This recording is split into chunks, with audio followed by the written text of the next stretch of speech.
talk together. All right. Well, good afternoon and good day, everyone, those who are joining us online. And I can't tell you how excited I am that, I'm able to talk with Iman today about her program. We have exchanged, a couple of emails and kind of had a few meetings, but I see her actively working in this field. And when we think about certain regions, and as many of you know, we want to highlight this is definitely one that I do not want to miss. And Iman has been doing a great work in not only leading the charge of cyber workforce development, but also being a voice for that. Right? I think that dual talent is something that I think all the other leaders would want to imbibe and embrace. But without further ado, I just wanted to give you the time to a little bit talk about your program, give a little bit of background of yourself, how you got here. I know 15 minutes doesn't cut it, but let's get started here. Sure. Thank you so much, Val. And first, thanks to you and your team for all the incredible work that you do and the very important work, because we appreciate that, you bring up the important questions, bring people together to answer the questions, highlight challenges and solutions, and do a ton of work behind the scenes to organize events like this and others to really, facilitate those discussions that help address workforce and other challenges in cybersecurity. So kudos and thank you for including us in this as well. So a little about me, I'm Iman Sheikh. I'm at the University of West Florida Center for Cybersecurity, Associate Vice President, have been here now for 20 years at UWF. So I always say time flies when you're having fun. And we are, as Val mentioned, on a mission to solve the cybersecurity workforce crisis. And so a lot of what we do here at UWF, and specifically at my center, focuses on innovative solutions to address workforce, to get more people into help diverse populations launch cyber careers or advance cyber careers, create more pathways for non-traditional learners and diverse learners to get in, and really connect them with all those great opportunities in cybersecurity that are out there and that are so needed across our country for national security, economic security, and everything else. Yeah. So Iman, I mean, I think there's a lot kind of to unpack from there, right? Yeah. How did you get started, and how did the center become so prominent that it is today, that the industry is paying close attention, and hopefully this will be a model to embrace for others. Well, so the to keep it short, because like you said, we could us in academia, we could talk for days if you let us go, right? But I won't do that. So I got started actually at the University of West Florida 20 years ago as an assistant professor in computer science, and really stayed in higher education because of the connection to students and to programs and to being able to kind of make an impact. More recently, kind of fast forwarding, transition to focus on cybersecurity, and more specifically cybersecurity education and workforce development, because of the huge need that we're seeing not just across the country but across the globe. Right, we were just talking in another meeting earlier that there's over close to 600,000 unfilled cybersecurity jobs across the country as we speak, close to over 2.5 million estimated jobs globally. And unfortunately, those numbers are going up, not down, right? And so kind of transitioning into, your last question, how did the center get, prominent or thrive, is that we listened to those challenges. We went into every conversation, every partner, whether that's federal or state government, whether that's small business, large enterprise companies, and just ask them, what are your challenges? What do you need help with?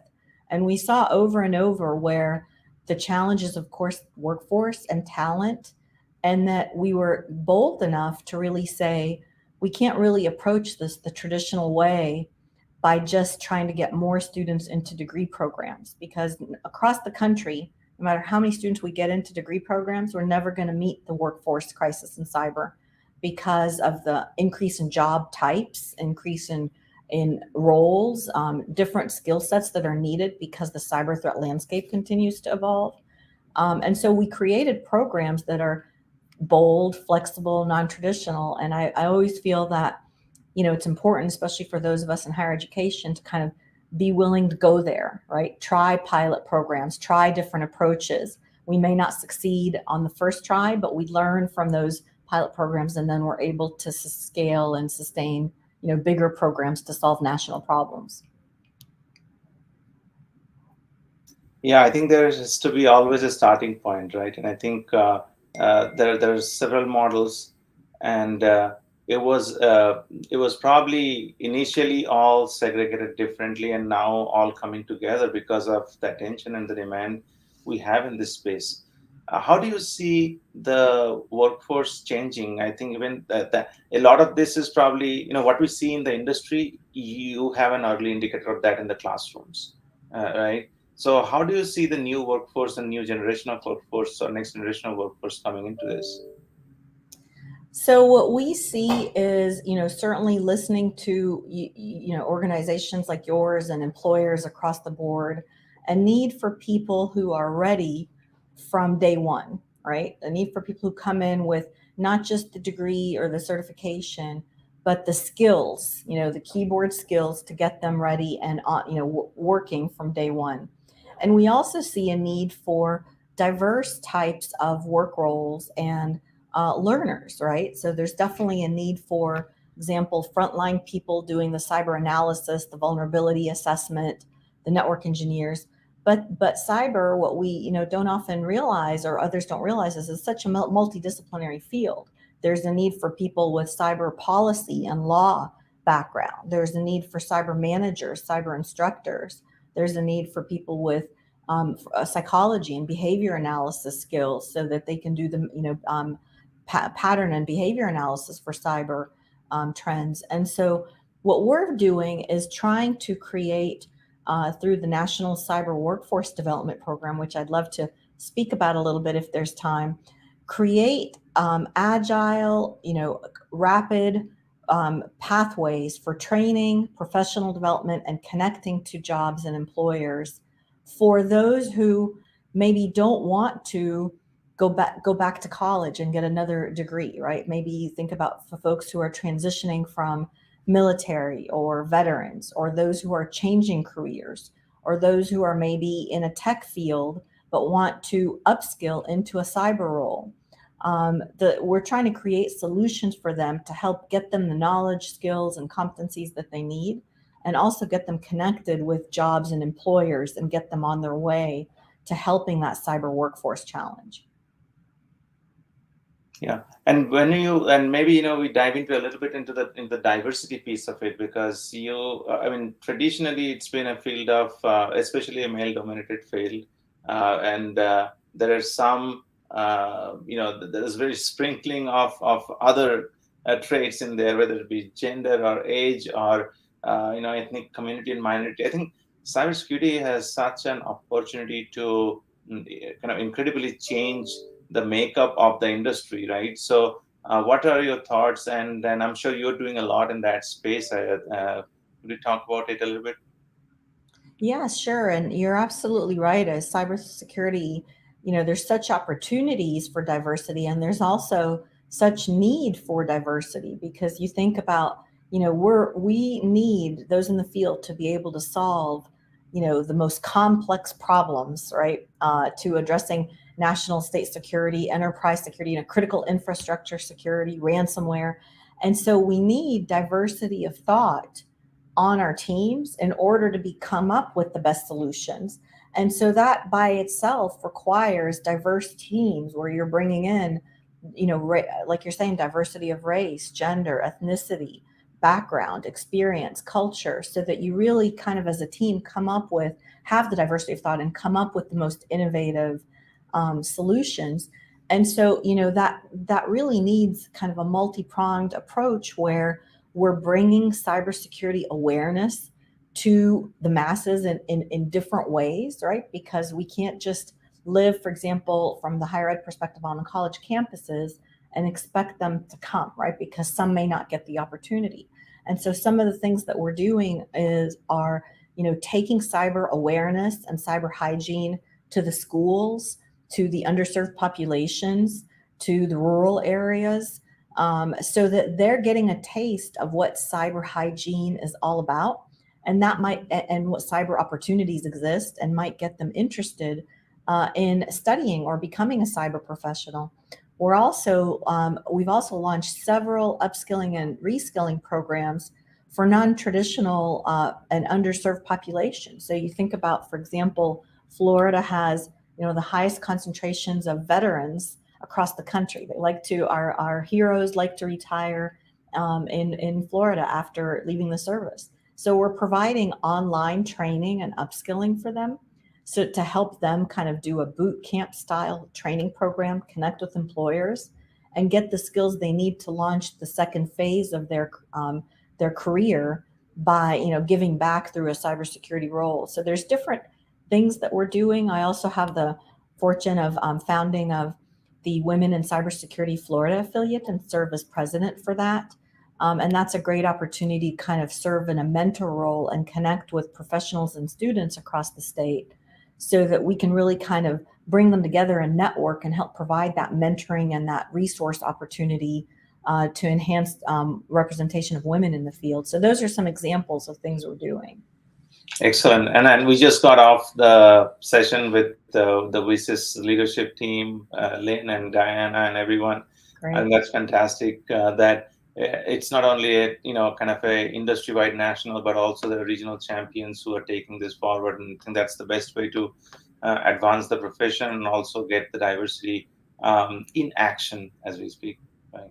Yes, absolutely, because it needs a lot of kind of boots on the ground, and it needs a lot of people stepping up, like you're saying, to serve as mentors and to be willing to give back their time, because then the future generations can see that and see somebody like them, diverse leaders and professionals in the field that they aspire to be like, and that they can work with through mentoring to be like. And we've been able to help several colleges and universities across the state form student chapters and have the professional affiliate link and connect with the student chapters, so that we're creating kind of that flow of from a novice or beginner student to a working professional to a cyber leader, all while increasing diversity.